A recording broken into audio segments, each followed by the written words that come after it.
دوستوں کے ساتھ گپ شپ کرنے کے لیے ٹائم کیسے ملتا ہے؟ یاد رکھیے اللہ کے بندو، کب تک عیاشیاں کرتے رہو گے؟ کب تک جرائم کرتے رہو گے؟ کب تک خدا کے غضب کو چیلنج کرتے رہو گے؟ کب تک اللہ کے عذاب کو دعوت دیتے رہو گے؟ کب تک خدا کے عذاب سے غفلت برتتے رہو گے؟ یاد رکھنا اللہ نے کسی کو بہت لمبی عمر ہمیشہ کے لیے نہیں دی ہے، آخر موت ہے موت، آخر موت ہے موت۔ جب اس نے محبوبوں کو موت دی ہے تو پھر مردودوں کا کیا حال ہوگا؟ جب اس نے مقربین کو موت کا مزہ چکھایا ہے تو دور رہنے والوں کا کیا حال ہوگا؟ یاد رکھنا جس دن روح کا رشتہ جسم سے ٹوٹ جائے گا اس دن سوائے پچھتاوے کے کچھ ہاتھ نہیں آئے گا۔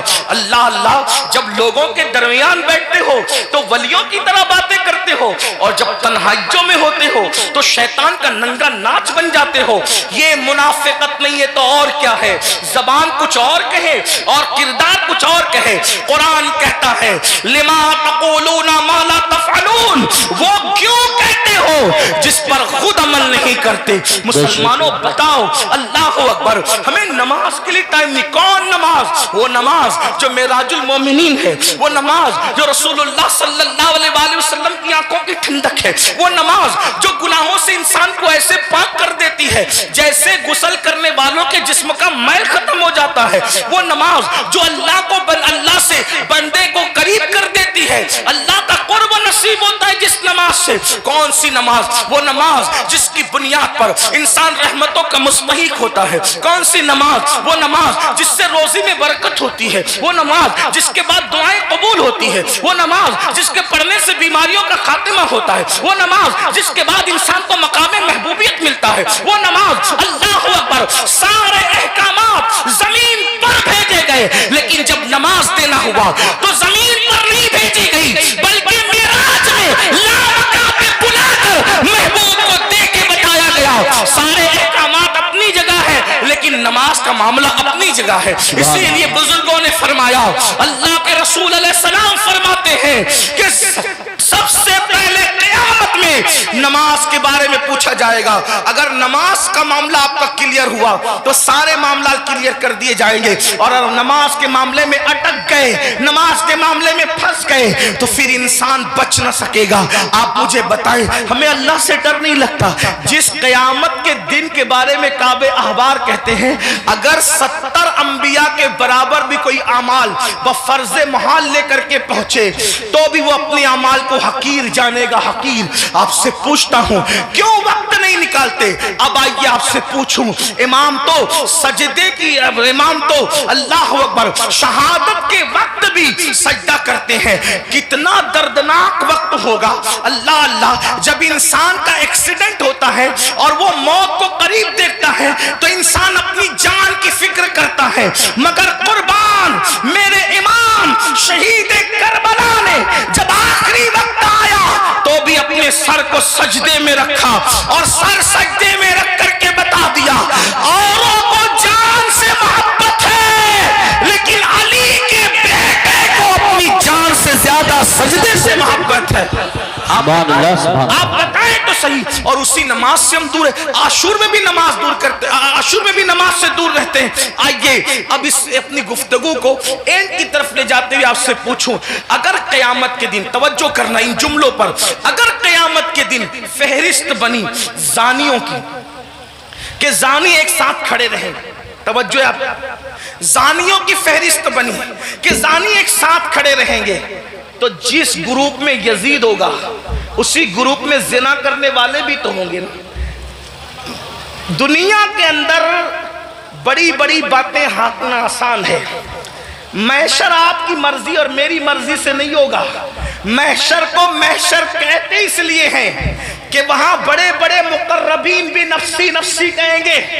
تھوڑا کسی کے دل کی فریاد دل کے کانوں سے سنو، میری قوم کے